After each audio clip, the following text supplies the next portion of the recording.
Good evening and welcome back to the revision classes of basic computer skills for semester 1. ये revision series में हमारा third session है। 2 session हम already cover कर चुके हैं जिसमें 2 यूनिट्स कंप्लीट हो गए हैं। आज हम यूनिट थर्ड को कवर करेंगे which is related to introduction to internet and web browsers. Internet के इंट्रोडक्शन और वेब ब्राउजर से रिलेटेड कई सारी चीज़ें जो है हम इस यूनिट में कवर करने वाले हैं।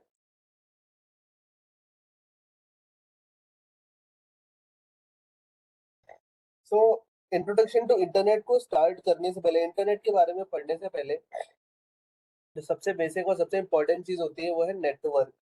एक नेटवर्क क्या होता है? तो network is a collection of interconnected computers. Network क्या है? कई सारे कंप्यूटर्स का, कई सारे रिसोर्सेज का और कई सारे डिवाइसेस का एक कनेक्शन होता है, जिससे जहाँ पे ये जो सारे कंप्यूटर्स कनेक्टेड हैं, जो डिवाइसेस कनेक्टेड हैं, वो आपस में एक दूसरे के साथ इंफॉर्मेशन को शेयर करते हैं। एक नेटवर्क बनाने का मेन पॉइंट यही होता है कि जो भी डिवाइस उसमें कनेक्ट होगा वो आपस में एक दूसरे के साथ में इंफॉर्मेशन को, डेटा को शेयर कर सकेगा।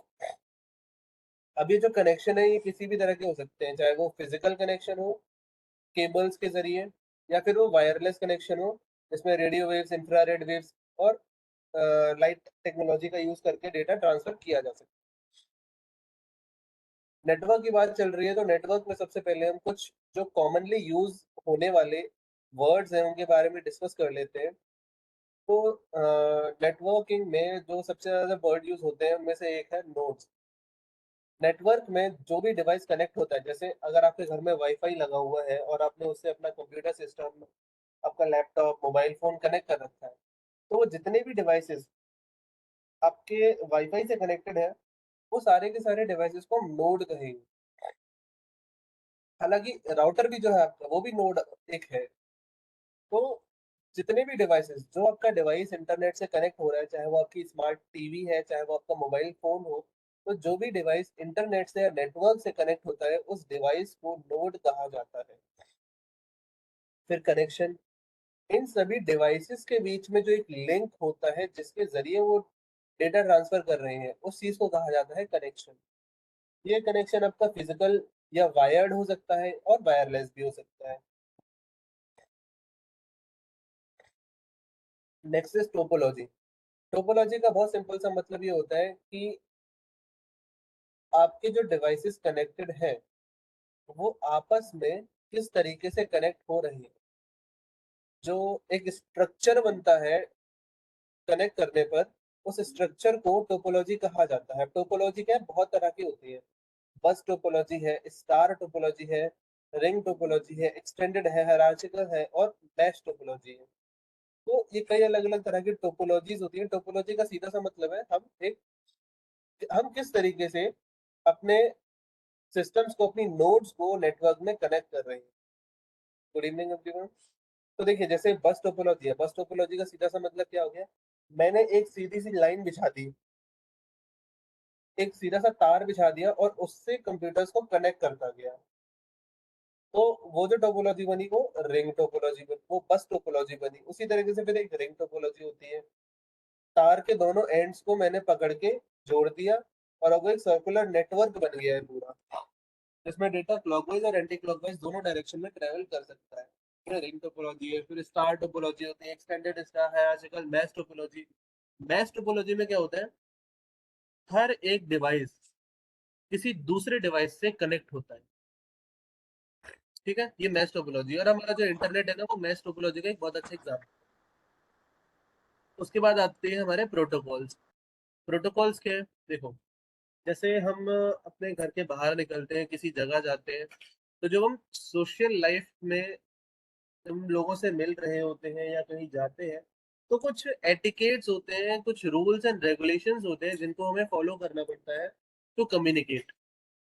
अगर आप स्कूल में जा रहे हो तो स्कूल में बातचीत करने का एक नियम होता है, वह कायदे फॉलो करने पड़ते हैं, आपको रूल्स फॉलो करने पड़ते हैं। आप जैसे मना है वैसे बात नहीं कर सकते हो, जो मना है वो एक्टिविटी नहीं कर सकते हो। हर एक ऑर्गेनाइजेशन के अपने कुछ रूल्स होते हैं।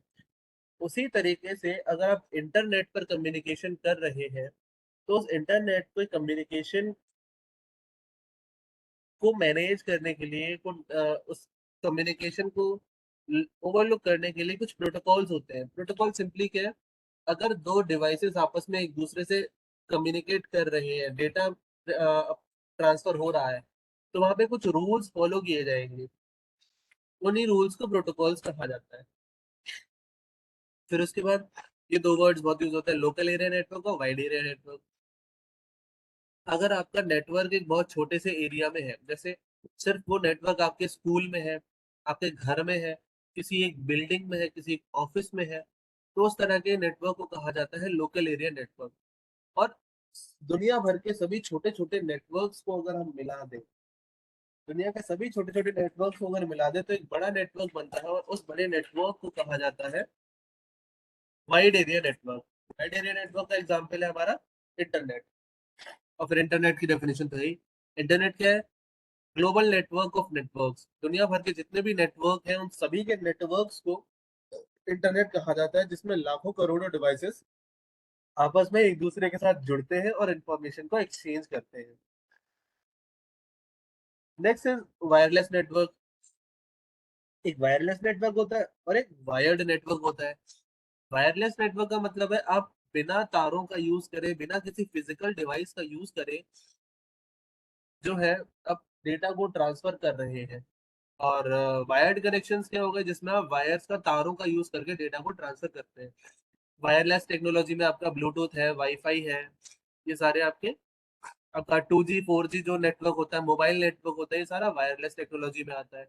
वायर्ड टेक्नोलॉजी में जो हमारे घर में डिश टीवी चलती थी पहले, जो कोएक्सियल केबल होती है, उसके अलावा हम अपने ऑफिसेज में ईथरनेट केबल का यूज करते हैं डेटा कनेक्ट करने के लिए। तो ये जो है, कई सारे डिवाइसेस होते हैं, कई सारे मेथड्स होते हैं जिनके जरिए हम इंटरनेट से कनेक्ट हो पाते हैं। नेक्स्ट जो चीज है वो बहुत ज्यादा यूज होती है, फायरवॉल और सिक्योरिटी। फायरवॉल और सिक्योरिटी, गुड इवनिंग निधि। तो जो फायरवॉल और सिक्योरिटी, फायरवॉल जो होता है बेसिकली वो एक सॉफ्टवेयर होता है जिसका यूज किया जाता है आपके नेटवर्क में आने वाले ट्रैफिक को मॉनिटर करने के लिए। देखो जैसे आपका ऑफिस है, ऑफिस में आपने एक राउटर लगा रखा है। अब आपके ऑफिस का सारा ट्रैफिक उस राउटर के जरिए बाहरी दुनिया में जा रहा है, और बाहरी दुनिया से जितनी भी नॉलेज है, जितनी भी इंफॉर्मेशन है, वो आपके राउटर के जरिए आपके नेटवर्क में आ रही है। तो जरूरी होना चाहिए कि जो उस एक मेन पॉइंट से, उस एक गेटवे से जो इंफॉर्मेशन आ जा रही है उसको मॉनिटर किया जाए, और कोई अनऑथराइज एक्सेस एक्सेस आपके नेटवर्क में नहीं होनी चाहिए। ठीक है। तो फायरवॉल का काम होता है आपके नेटवर्क पे नजर रखना, आपके नेटवर्क से आने जाने वाली इंफॉर्मेशन को मॉनिटर करना, फिल्टर करना, और अनऑथराइज्ड एक्सेस को रोकना। नेक्स्ट जो दो कॉमन वर्ड्स यूज होते हैं वो है इंट्रानेट और एक्स्ट्रानेट। देखो इंटरनेट क्या होता है? इंटरनेट इंटरनेट एक प्राइवेट नेटवर्क होता है। ठीक है। इंटरनेट क्या है? जैसे मान लो आपका एक घर है, ठीक है। अब आपका जो नेटवर्क है वो सिर्फ उतने ही एरिया में काम करेगा। वो एक आपने प्राइवेट नेटवर्क बना दिया, उस नेटवर्क से इंफॉर्मेशन ना तो बाहर जाएगी, ना उस नेटवर्क में इंफॉर्मेशन अंदर आएगी, वो बिल्कुल आपने सेपरेट कर दिया। अब इंट्रानेट से थोड़ा सा बड़ा हो जाता है एक्स्ट्रानेट। एक्स्ट्रानेट में क्या है? आपके घर का या वो ऑफिस का तो वो नेट है ही, उसके अलावा आपने कुछ और एडिशनल लोगों को रेस्ट्रिक्टेड एक्सेस दे दी आपके नेटवर्क को, आपके रिसोर्सेज को यूज कर पाने की। वो हो गया एक्स्ट्रानेट। और जहाँ पे कोई परमिशन नहीं, जहाँ कोई बाउंडेशन नहीं, वो तो इंटरनेट है ही अपना। फिर आता है client server model. Client server model क्या है? हमारा जो इंटरनेट है, बेसिकली जो हमारा वर्ल्ड वाइड वेब है, वो काम करता है क्लाइंट सर्वर मॉडल पे। क्लाइंट सर्वर मॉडल क्या होता है? देखिए यहाँ पे आपको दिखाई दे रहा होगा, लेफ्ट में एक लैपटॉप है, एक मोबाइल फोन है, एक कंप्यूटर सिस्टम रखा हुआ है। तो ये जो सारी चीजें हैं, ये सब कनेक्ट हो रही है इंटरनेट से। इंटरनेट के जरिए हमें चाहिए है इंफॉर्मेशन, और वो इंफॉर्मेशन रखी है इन सर्वर्स में। आप कोई भी न्यूज देखते हो, आप कोई वीडियो डाउनलोड करते हो, कोई मूवी डाउनलोड करते हो या कुछ और इंटरनेट पे एक्सेस करते हो, वो आप इंटरनेट के जरिए इन सर्वर्स की इंफॉर्मेशन को देख रहे होते हो। तो इन सर्वर की इंफॉर्मेशन को देखने के लिए जो मॉडल फॉलो होता है वो होता है क्लाइंट सर्वर आर्किटेक्चर। हमारे जो डिवाइसेस हैं जिन्हें हम इंटरनेट से कनेक्ट कर रहे हैं, इंफॉर्मेशन को मांग रहे हैं, हम लोग हैं क्लाइंट, और हमें इंफॉर्मेशन देने वाले होते हैं सर्वर्स। तो हम रिक्वेस्ट करते हैं किसी रिसोर्स के लिए, किसी सर्विस के लिए, और ये सर्वर्स हमें उसका रिस्पॉन्स देते हैं। गूगल क्रोम हम ओपन करते हैं, उसमें सर्च करते हैं, और सर्च करने के बाद हमको रिजल्ट मिलता है। तो जो भी हम सर्च करते हैं वो इंटरनेट के जरिए सर्वर के पास जाती है रिक्वेस्ट।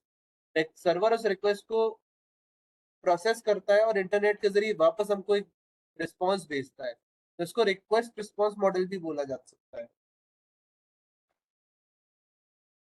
ठीक है, ये तो हो गए डिफरेंट और या common words used in internet. Internet में यूज होने वाले कई सारे जो कॉमन वर्ड्स हैं ये वो थे। ठीक है, अब हम डिस्कस करते हैं different types of internet connections. अगर आपको इंटरनेट से कनेक्ट होना है तो क्या क्या तरीके आपके पास उपलब्ध हैं जिनके जरिए आप इंटरनेट से कनेक्ट हो सकते हैं। तो सबसे पहला और एक पुराना तरीका था digital subscriber line. Digital subscriber line में क्या होता था, जो पहले टेलीफोन केबल्स हमारे यहाँ पे यूज होती थी, उन्हीं का यूज किया जाता था इंटरनेट को एक्सेस करने के लिए। ठीक है, ये ऐसी फ्रीक्वेंसी पे काम करते थे जहां पे आप इंटरनेट और टेलीफोन दोनों के सिग्नल्स को एक्सेस कर पाते थे। होता क्या था इसमें, देखो, आपके घर में टेलीफोन का जो खंबे लगे होते थे, टेलीफोन के जो पोल होते थे, उन पोल से एक लाइन आती थी, वो होती थी आपकी फोन लाइन। फिर उस फोन लाइन को पहले एक डीएसएल मॉडेम में लगाया जाता था। एक डीएसएल मॉडेम चाहिए होता है। मॉडेम जो होता है एक डिवाइस होता है, इसका फुल फॉर्म होता है मॉड्यूलेशन एंड डीमॉड्यूलेशन डिवाइस, या मॉड्यूलेटिंग एंड डीमॉड्यूलेटिंग डिवाइस, या फिर मॉड्यूलेटर एंड डीमॉड्यूलेटर, कुछ भी बोला जा सकता है। सिंपल सा जिसका ये है कि इसका काम होता था, जो फोन वाली लाइन से जो सिग्नल आ रहा है उसको कन्वर्ट करना कंप्यूटर के लिए जो चाहिए है उस फॉर्म में।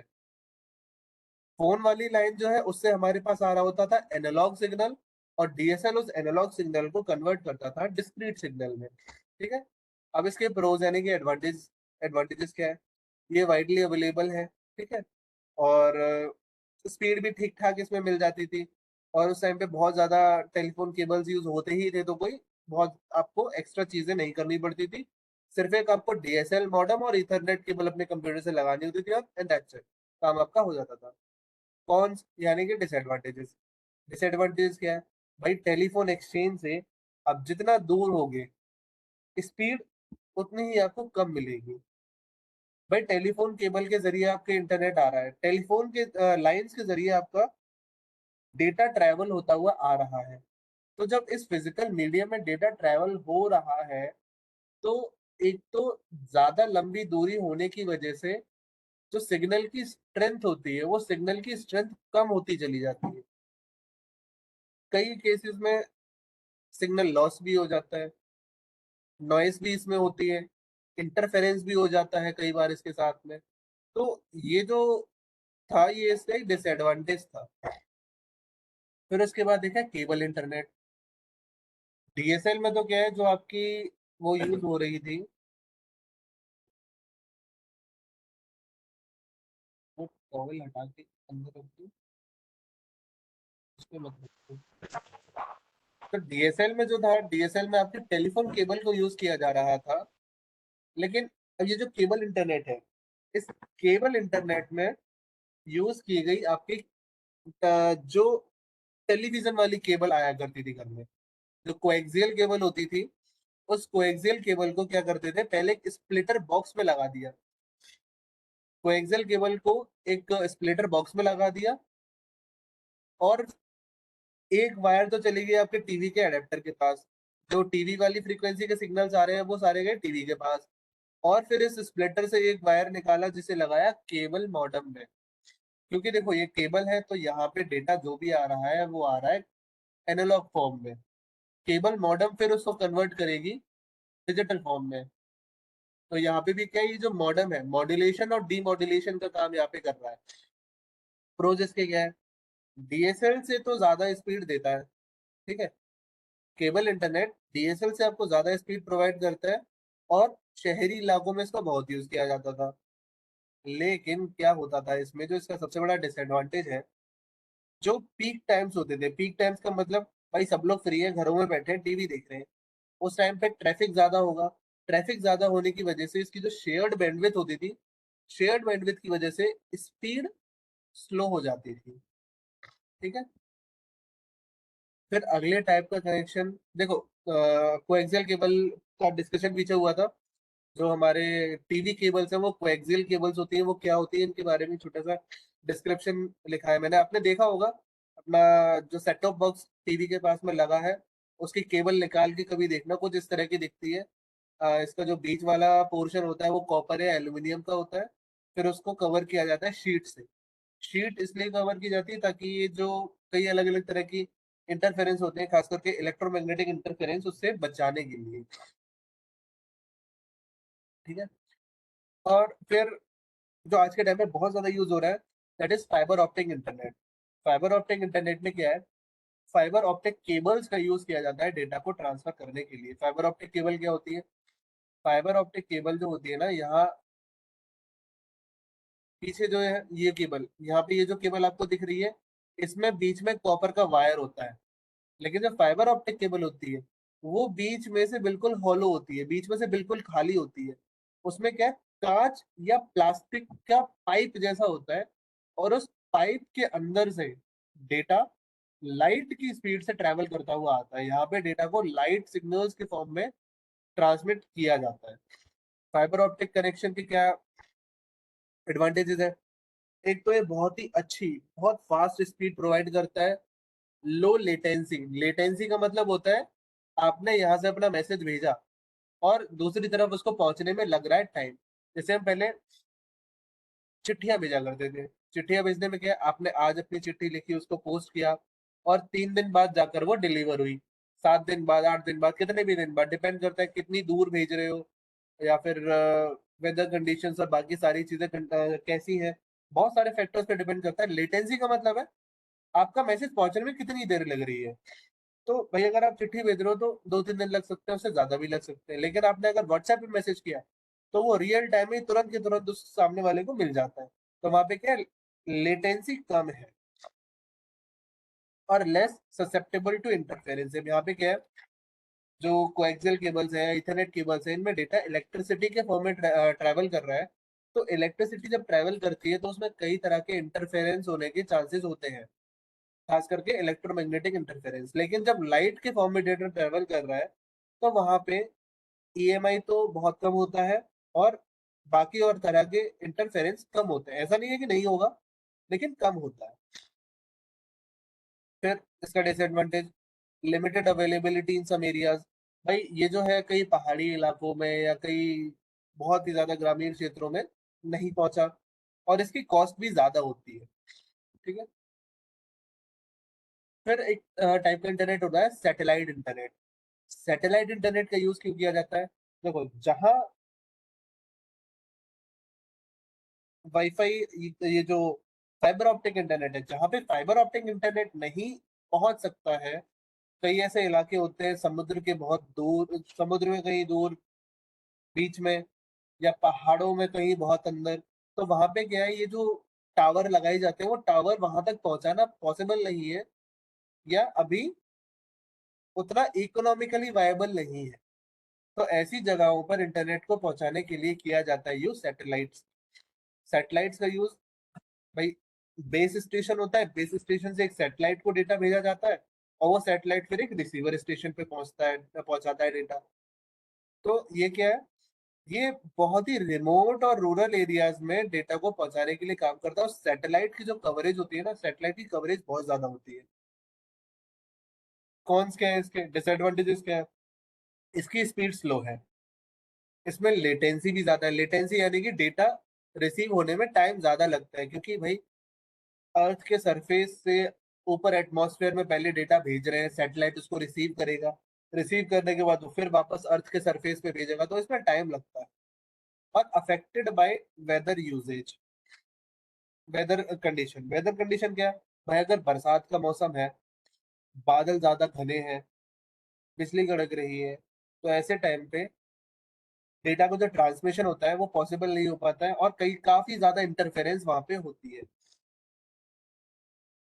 फिर उसके बाद तो ये जो नॉर्मल हमारे डेली लाइफ के 3G 4G 5G है, जो हमारे सेलुलर नेटवर्क है, टावर्स के जरिए हमारे को एक दूसरे से बात करने के लिए जो दिए जाते हैं नेटवर्क, वो मोबाइल ब्रॉडबैंड में आ जाता है अपना।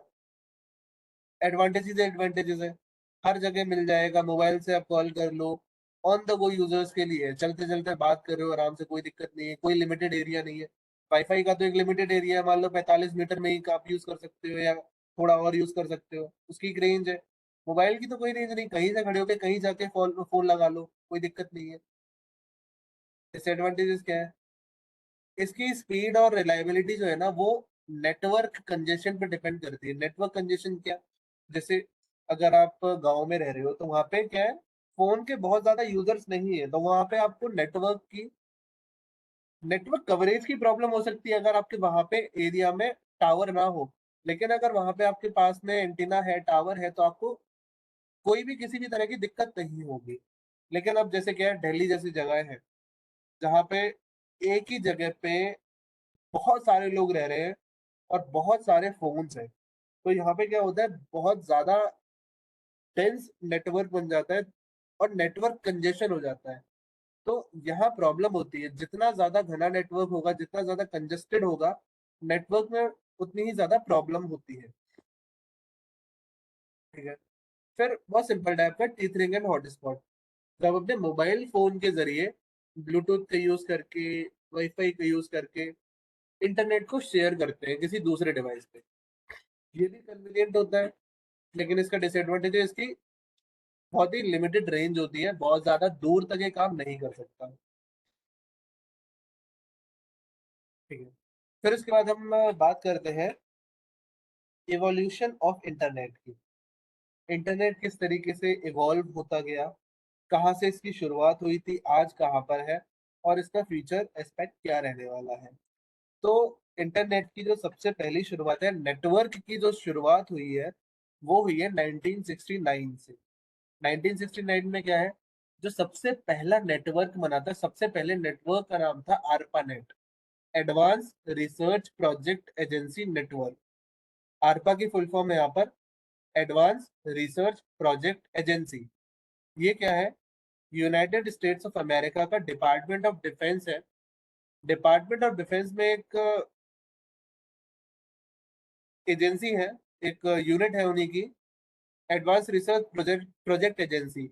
उनको ये प्रोजेक्ट दिया गया था, और उनका काम था दो कंप्यूटर सिस्टम्स को जो कुछ दूरी पर रखे हुए हैं उनको कनेक्ट करके और मैसेज पास करना, पैकेट स्विचिंग टेक्निक का यूज करके। तो यहाँ पे क्या है, सबसे पहली बार दो कंप्यूटर सिस्टम्स को कनेक्ट करके एक नेटवर्क के जरिए डेटा को ट्रांसमिट किया गया दो कंप्यूटर्स के बीच। तो इस तरीके से नेटवर्क की यहाँ से शुरुआत हुई। तो सबसे पहला नेटवर्क आपको याद रखना है क्या होता है वो, क्या नाम है उसका? ARPANET, advance research project agency network. फिर उसके बाद आता है आपका 1970s में आया TCP/IP प्रोटोकॉल। TCP/IP प्रोटोकॉल क्यों आया, क्या होता है इसमें? देखिए सिंपल सा है। अगर दो कंप्यूटर सिस्टम्स आपस में एक दूसरे से कनेक्ट हो रहे हैं, नेटवर्क बात कर रहे हैं, तो एक कॉमन प्लेटफॉर्म होना चाहिए, एक रूल होना चाहिए उनके बीच में कि वो किस तरीके से एक दूसरे से कम्युनिकेट करेंगे। तो जो TCP/IP प्रोटोकॉल है, ये हमको बताता है, ये वो रूल्स एस्टेब्लिश करता है जो कंप्यूटर सिस्टम्स को फॉलो करने पड़ेंगे इंटरनेट से कनेक्ट होकर आपस में कम्युनिकेट करने के लिए। ठीक है। फिर उसके बाद में आपको भी पता है 1989 में टिम बर्नर्स ली ने वर्ल्ड वाइड वेब क्रिएट किया था। उस टाइम पे HTTP, यूआरएल्स, वेबसाइट्स, इन सब का इन्वेंशन हुआ, चालू हुआ, ये चीजें सारी। तो उस टाइम पर नेटवर्क को और ज्यादा बढ़ावा मिला। फिर 1990s में वर्ल्ड वाइड वेब के इन्वेंशन के बाद, जो 1990s का और अर्ली 2000s का एरा है ना, यहाँ पे एक वर्ड यूज किया जाता है, .com बूम। यानी कि कई सारे बड़े बड़े जो कंपनीज थे, एमएनसीज थे, वो अपने मैनेजमेंट के लिए, एडवर्टाइजमेंट के लिए इंटरनेट का यूज करने लगे, ताकि वो अपनी इंफॉर्मेशन को आसानी से हैंडल कर सके। और दूसरी चीज, अपने जो एमएनसीज हैं वो अलग अलग यूनिट से कम्युनिकेट कर सके बहुत एफिशिएंट, अपने प्रोडक्टिविटी को बढ़ा सके। तो प्रोडक्टिविटी को बढ़ाने की वजह से ये जो डॉट कॉम मूवमेंट वो आया। और जो अर्ली 2000s का एरा है, 2001 से 2005 का, इसको बोला जाता है dot com bubble burst. Bubble burst इसको इसलिए कहा जाता है क्योंकि इस पीरियड में बहुत ही ज्यादा स्पीड से डॉट कॉम या वेबसाइट्स का चलन बढ़ा और बहुत लोग इसको फॉलो करने लगे। फिर है ब्रॉडबैंड और मोबाइल इंटरनेट। 2000s के एरा में मोबाइल फोन, ब्रॉडबैंड और मोबाइल इंटरनेट, यानी कि जो हमारा फर्स्ट जनरेशन का जो इंटरनेट था 1G 2G, वो इंट्रोड्यूस हुआ। उसके इंट्रोड्यूस होने के साथ में नेटवर्क और ज्यादा बढ़ता चला गया। फिर मिड 2000s में 2005, 2006, 2007 के आसपास चालू हुआ सोशल मीडिया। सोशल मीडिया जिस एरा में चालू हुआ, उस टाइम के इंटरनेट को वेब 2.0 कहा जाता है। फिर उसके बाद आज के टाइम में जो हमारा चल रहा है वेब 3.0, जिसमें हम इंटरनेट पर सिर्फ इन सोशल मीडिया वेबसाइट्स के अलावा और भी बहुत सारी चीजें, कई सारे एप्लीकेशंस, क्लाउड, एआई जैसी सारी चीजें एक्सेस कर सकते हैं। 2010 से चालू हुआ क्लाउड कंप्यूटिंग। क्लाउड कंप्यूटिंग एक बहुत ही ज्यादा रैपिड ग्रोइंग टेक्नोलॉजी है, और जिसका यूज बहुत ही वाइडली किया जाता है हर जगह। तो क्लाउड कंप्यूटिंग स्टार्ट हुई 2010 से। फिर उसके बाद इसी टाइम में आईओटी और 5G का प्रचलन भी चालू हुआ। तो 5G 2010 के बाद से ही चल रहा है और हमारे यहाँ अभी तक पूरी तरीके से नहीं आ पाया। अब आना चालू हुआ है कुछ टाइम से। तो आईओटी और 5G 2010 से स्टार्ट हुआ। आज के अगर ट्रेंड्स की बात की जाए कि 2020 से जो हमारा 2020s वाला डेकेड चल रहा है, तो इसमें अगर हम इंटरनेट की बात करें तो यहाँ पर artificial intelligence, artificial neural network, machine learning, deep learning, blockchain, edge computing, cloud computing, neural networks और ये अपने जो क्वांटम कंप्यूटिंग है, इस तरह की बहुत सारी चीजें आज के टाइम में है, जिन पर रिसर्च भी चल रही है। कई सारी चीजें चालू हो गई हैं, कई चीजों के बारे में आपने सुना होगा, जैसे हमारा चैट जीपीटी है, डेवियन एआई है। तो बहुत सारे टेक्नोलॉजी 1969 से लेकर के आज तक एडवांस हो चुकी है। मेरी वॉइस नहीं आ रही है क्या? और किन किसको प्रॉब्लम हो रही है? सर आ रही है आपकी आवाज। आपको? सो सुमन, आप एक बार चेक करिए, आपका वॉल्यूम कम होगा।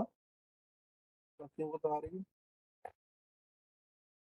तो करंट ट्रेंड्स में जो है कई सारी चीजें हैं, एआई है, आपका ब्लॉकचेन है, एज कंप्यूटिंग है, वगैरह वगैरह बहुत सारे हैं। ठीक है। आगे अगर हम बात करें तो एक सेकंड, क्या हुआ? इवोल्यूशन के बाद में आते हैं आपके वेब ब्राउजर्स। तो वेब ब्राउजर्स को क्या हम आज ही डिस्कस करें?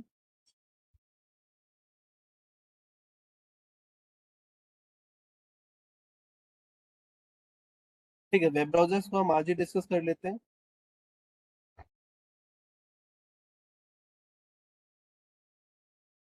देखो, वेब ब्राउजर क्या होता है? वेब ब्राउजर सिंपली एक सॉफ्टवेयर एप्लीकेशन है, ठीक है, जिसका यूज किया जाता है वर्ल्ड वाइड वेब के रिसोर्सेज को एक्सेस करने के लिए। ठीक है। वर्ल्ड वाइड वेब क्या है? तो वर्ल्ड वाइड वेब और इंटरनेट, इन दो वर्ड्स के बीच में कोई कई लोगों को कंफ्यूजन रहता है। कंफ्यूज होने जैसी कोई भी चीज नहीं है। इंटरनेट क्या है? इंटरनेट दुनिया भर के जो डिवाइसेस हैं, चाहे आपका लैपटॉप है, मोबाइल फोन है, कंप्यूटर है, आपका सुपर कंप्यूटर है, या फिर वॉशिंग मशीन, आपकी जो स्मार्ट वॉशिंग मशीन है, स्मार्ट टीवी है, ये जितने भी हार्डवेयर डिवाइसेस हैं, इन सभी के एक कनेक्शन को, एक नेटवर्क को इंटरनेट कहा जाता है। वर्ल्ड वाइड वेब एक अलग चीज है। वर्ल्ड वाइड वेब क्या है? दुनिया भर की जितनी भी इंफॉर्मेशन आप गूगल पे सर्च करते हो, वो सारी की सारी इंफॉर्मेशन को कलेक्टिवली कहा जाता है वर्ल्ड वाइड वेब। इस पूरे इंफॉर्मेशन के एक नेट को www के नाम से जाना जाता है। तो वर्ल्ड वाइड वेब क्या है? आपकी पूरी की पूरी इंटरकनेक्टेड इंफॉर्मेशन, पूरी की पूरी इंटरकनेक्टेड इंफॉर्मेशन जो है वो www है। और जो इंटरकनेक्टेड डिवाइसेस हैं वो इंटरनेट में आते हैं। ठीक है। तो वेब ब्राउजर क्या है? वेब ब्राउजर एक एप्लीकेशन सॉफ्टवेयर होता है जिसका यूज करके आप वर्ल्ड वाइड वेब की इंफॉर्मेशन को एक्सेस कर पाते हैं। अब कई तरह के वेब ब्राउजर्स होते हैं। गूगल क्रोम है, फायरफॉक्स है, सफारी है, एज है। तो कई सारे वेब ब्राउजर होते हैं जिनमें उनका अपना बिल्ट इन सिक्योरिटी और प्राइवेसी टूल्स होते हैं। उनका सर्च इंजन होता है, यूजर इंटरफेस का डिजाइन होता है, और कई अलग अलग चीजें होती है आपके यूजर एक्सपीरियंस को बढ़ाने के लिए। वेब ब्राउजर से अगर हम फीचर्स की बात करें तो सबसे पहला फीचर होता है यूआई। यूआई में क्या होता है? यूआई यानी कि user user interface. User interface का सीधा सा मतलब है, आप गूगल क्रोम खोलते हो, आपको गूगल क्रोम ओपन करने के बाद में जो भी चीजें दिखाई देती हैं वो सारी की सारी यूजर इंटरफेस में आती है। जिसमें आपका एड्रेस बार है, नेविगेशन बटन है, नेविगेशन बटन में बैक बटन होता है, फॉरवर्ड होता है, रिलोड बटन होता है, बुक मार्क्स होते हैं, सेटिंग मेन्यू होता है। तो ये सारी चीजें आपके यूजर इंटरफेस में आती है। फिर है ब्राउजर इंजन। ब्राउजर इंजन क्या है? आपके यूजर इंटरफेस और रेंडरिंग इंजन के बीच में ब्राउजर इंजन काम करता है, और एचटीएमएल सीएसएस को इंटरप्रेट करता है। फिर आपका रेंडरिंग इंजन। रेंडरिंग इंजन का काम क्या होता है? ये जो भी वेबसाइट ओपन कर रहे हो उसके एचटीएमएल और सीएसएस को ये इंटरप्रेट करता है और आपको शो करता है ये। तो ये जो ब्राउजर इंजन, रेंडरिंग इंजन दोनों एक साथ काम करते हैं। ये आप ध्यान रखो कि गूगल क्रोम जो है, गूगल क्रोम में कौन सा रेंडरिंग इंजन काम करता है। तो गूगल क्रोम में ब्लिंक नाम का रेंडरिंग इंजन होता है, और फायरफॉक्स में गेको। ठीक है। फिर है जावास्क्रिप्ट इंजन। जावास्क्रिप्ट इंजन का काम होता है कि भाई जो भी आपकी वेबसाइट है उस वेबसाइट का जो जावास्क्रिप्ट का कोड लिखा हुआ है उसको रेंडर करना। तो एचटीएमएल और सीएसएस के कोड रेंडर करता है रेंडरिंग इंजन, और जावास्क्रिप्ट के कोड को रेंडर करता है आपका जावास्क्रिप्ट इंजन। फिर नेटवर्किंग कंपोनेंट एक होता है। नेटवर्किंग कंपोनेंट क्या? आपकी जितनी नेटवर्क की रिक्वेस्ट है, यानी कि आप जो कुछ भी रिक्वेस्ट कर रहे हो सर्च इंजन पे, जो भी गूगल पे सर्च कर रहे हो, और जो आपको रिस्पॉन्स आ रहा है वो नेटवर्किंग के अंडर आता है। तो जितनी भी आपकी रिक्वेस्ट है, जो डेटा भेज रहे हो, जो आपको डेटा मिल रहा है, उसकी इंफॉर्मेशन और उसको मैनेज करने का काम होता है नेटवर्किंग का, नेटवर्किंग कंपोनेंट का। फिर आपका यूआई बैकएंड। यूआई बैकएंड क्या है? भाई आपने जो इनपुट दिया, मान लो आप लॉगिन कर रहे हो, लॉगिन करने के बाद में जो कुछ भी बैकएंड में चीजें हो रही है ना, वो यूआई बैकएंड संभालता है। फिर डेटा स्टोरेज।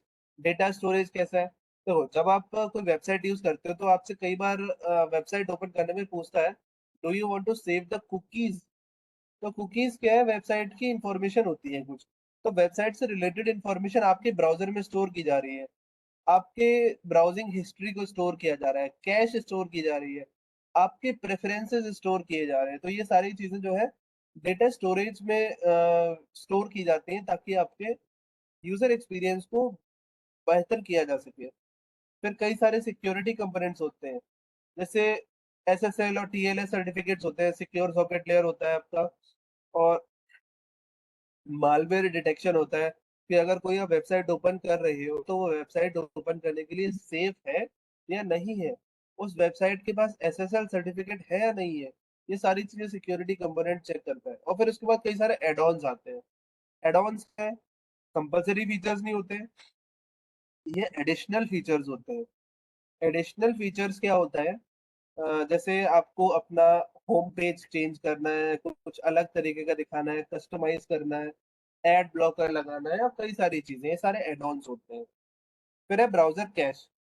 कैश का मतलब क्या होता है? देखो, जैसे आप कभी आपने एक्सपीरियंस किया होगा कि कोई वेबसाइट अगर आप पहली बार ओपन कर रहे हो तो उसे लोड होने में थोड़ा टाइम लगता है, लेकिन जैसे ही आप उस वेबसाइट को एक बार ओपन कर लेते हो फिर दोबारा जब ओपन करोगे तो वो वेबसाइट बहुत जल्दी, यानी कि पहली बार के मुकाबले में दूसरी बार वो जल्दी ओपन होती है। उसका रीजन सिंपल सा यही है कि जब आपने उस वेबसाइट को पहली बार ओपन किया तो उस वेबसाइट से रिलेटेड कुछ इंफॉर्मेशन ब्राउजर ने अपने पास स्टोर करके रख ली। तो अब जब दूसरी बार आप उस वेबसाइट को ओपन करोगे तो ब्राउजर उस वेबसाइट की पूरी इंफॉर्मेशन दोबारा से वहां से सर्वर से नहीं उठा के लाएगा। वो आपके स्टोरेज में कुकीज में से उसमें कैश में से ही आपको दे देगा।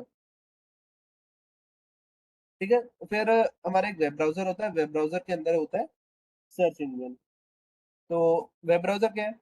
वेब ब्राउजर एक सॉफ्टवेयर है जिसका यूज किया जाता है वेब पर इंफॉर्मेशन को सर्च करने के लिए। यहाँ पे हमारे वेब पेजेस दिखाई देते हैं। वेब ब्राउजर का एग्जांपल है हमारा गूगल क्रोम और फायरफॉक्स और माइक्रोसॉफ्ट एज वगैरह। और सर्च इंजन क्या है? सर्च इंजन वेब ब्राउजर का एक कंपोनेंट होता है जो वेब के ऊपर इंफॉर्मेशन को सर्च करके लाता है। Example Google, Bing, etcetera. Components की बात करें, अगर एक सर्च इंजन में के क्या क्या कंपोनेंट्स होते हैं, तो सर्च इंजन का एक सबसे पहला और सबसे इम्पोर्टेंट पार्ट होता है क्रॉलिंग सॉफ्टवेयर, जिसे हम बॉट, रोबोट या क्रॉलर के नाम से भी जानते हैं। क्रॉलर का सीधा सा काम होता है वेब वेबसाइट से रिलेटेड इंफॉर्मेशन को ढूंढना और इंडेक्स में ला करके स्टोर कर देना। इंडेक्स क्या है? इंडेक्स वो जगह है, एक टेबल जैसी मान लो, जहां पे जो क्रॉलर ने जितनी भी इंफॉर्मेशन को सर्च किया वो सारी इंफॉर्मेशन इंडेक्स में ला करके स्टोर कर दी जाती है। फिर है रैंकिंग एल्गोरिदम। रैंकिंग एल्गोरिदम क्या होता है? देखो, हम किसी चीज को सर्च करते हैं तो हमें कई सारी वेबसाइट्स दिखाई देती हैं। जो सबसे पहली वेबसाइट आपको दिखाई देती है वो वाली वेबसाइट होती है जिसकी रैंकिंग बहुत अच्छी होती है, जिसका एसईओ अच्छा होता है। तो अगर आप चाहते हो कि आपकी वेबसाइट सबसे पहले दिखाई दे तो आपके वेबसाइट की रैंकिंग अच्छी होनी चाहिए। तो रैंकिंग एल्गोरिदम गूगल की होती है जो ये डिसाइड करती है कि कौन सी वेबसाइट पहले दिखाई जाएगी, किस वेबसाइट का लिंक सबसे ऊपर दिया जाएगा और किस वेबसाइट का लिंक सबसे नीचे दिया जाएगा। वो एक सीरीज मेंटेन की जाती है रैंकिंग एल्गोरिदम के द्वारा। फिर आपका search query processor. Search engine भी होता है सर्च क्वेरी प्रोसेसर, जो आपने इंफॉर्मेशन सर्च करी उसको प्रोसेस करता है। आपने जो क्वेरी दी है सर्च बॉक्स में उसको प्रोसेस करता है search query processor. Caching system. Caching system क्या है?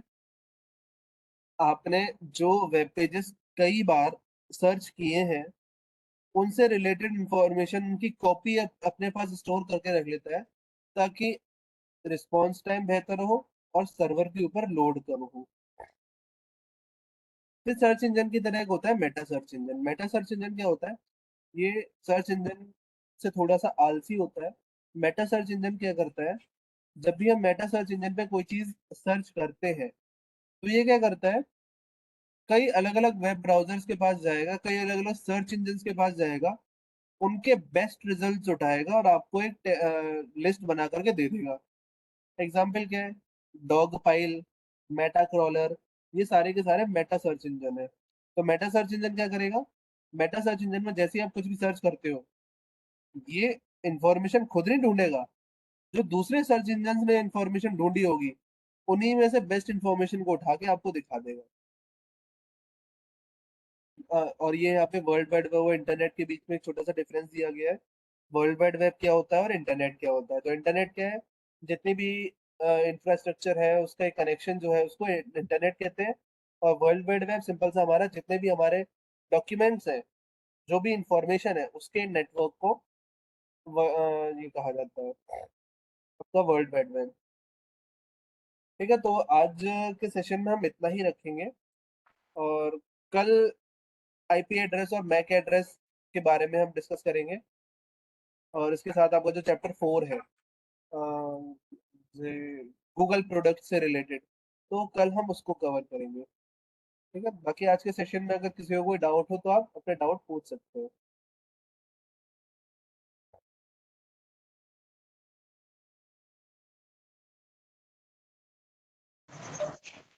सर यस मुझे सर ये पूछ